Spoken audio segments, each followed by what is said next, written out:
If you have a large hole in drywall, this DAP Presto Patch does an amazing job of creating a structurally sound patch. And rather than just covering a hole with compound tape and compound, you're actually using a piece of drywall to make a solid repair. So we'll go through the steps and I'll show you what this looks like. So when you open this up, and you can get this at any hardware store, and if they don't have it, you can ask them to order it for you. But what you get is you get two parts. You actually get a piece of drywall, and this is 1/2-inch drywall, and if you have a hole in the center of two studs, it's very easy to patch. And if you have 1/2-inch drywall, it's actually going to go over a stud. So here's your patch. You've got an integrated piece of joint tape right on the patch, and then we also have a built-in template. So the first step is we're going to take this template and we're going to center our hole, and now this is a good patch for any hole up to 6 7/8 inches. So this one we're just going to lay it here. We're going to take a pencil,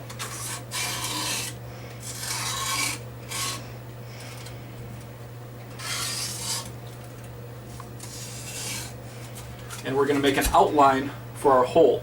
Now the only other tool you're going to need is a drywall saw, and we're going to cut this out so that our patch fits perfectly.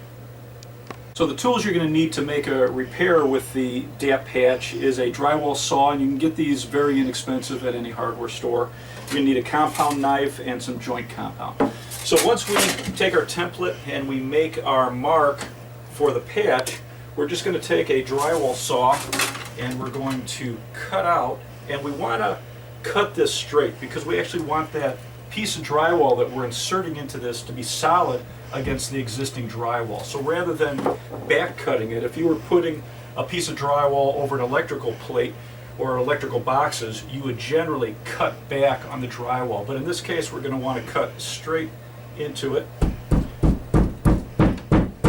So we just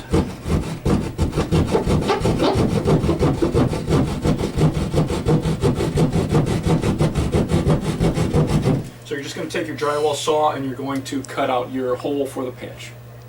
So once you cut out your template, now we're going to test it. And we've got the 1/2-inch drywall right here. We've got our compound tape, and it fits perfectly. And if you need to adjust it, you can just go back and adjust it. But this fits great.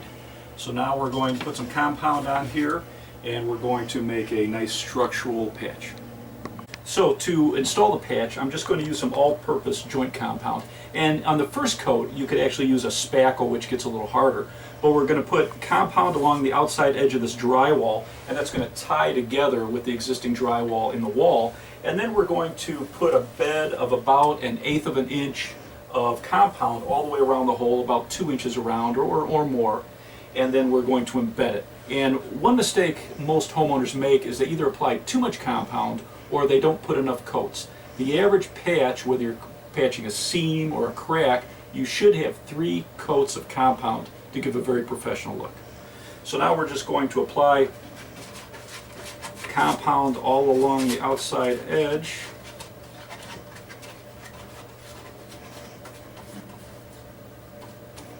Of the drywall, and you can put plenty there.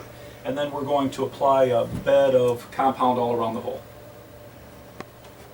So I have about 1/8 of an inch all the way around the hole of compound, and now I'm just going to put the patch in the hole, and I'm going to smooth it out all the way around. And our goal is to leave about a 1/16 of an inch of compound, and I like to use 2 knives to take off the excess. You could also use a compound tray, and we want to just pull all the way around first and embed this tape that's connected to the patch. And you can make multiple passes, and we really want to pull off all the excess. It's going to make it much easier to finish this, and it's also going to keep us from having to sand very much at the end. So once we get all the excess off, if there's a few wrinkles, that'll smooth out as it dries, and then we're also going to put another couple coats on this. And then once you've pulled off all the excess, you're just going to want to make sure you have one thin coat of compound over the whole patch. And again, you can make multiple passes till you get all the knife marks out, and you can pull it down anywhere it looks like it needs to be embedded. And if there's any areas where it looks like the tape isn't down properly, you can just grab a little compound, put it under the patch, and press it down. So now we have our first coat of compound on. This is an all-purpose joint compound, so it takes about 6 to 8 hours to dry. So I'm going to let this dry overnight, and then we'll put our second coat on. I allowed the patch to dry overnight, and it's nice and solid. We're going to take a compound knife and just knock off any high spots. And then what we're going to do is, for the second coat, use an all-purpose joint compound. And we want to use a wide blade, either a 10-inch or a 12-inch blade. And we're going to start a few inches from the patch, and we're going to smooth this over the patch. And what we're looking to do on the second coat is just feather the compound from a few inches out to over the patch. And you can make several passes. And you're just trying to work it nice and smooth. And you want it to build from completely feathered up and over the patch so that your eye isn't going to pick up the variance in the heights here, and it's going to end up looking very nice. And so you can see just with a few passes, we pulled off any of the knife marks, and now we'll let this dry overnight, and we'll apply our third coat, and it should look fantastic.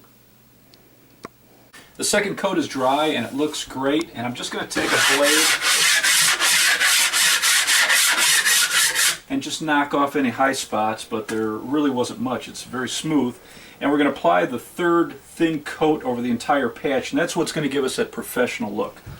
So again, we're using a 12-inch blade here, and you're just going to make multiple passes, and you want to extend it out a few inches on each side of the patch.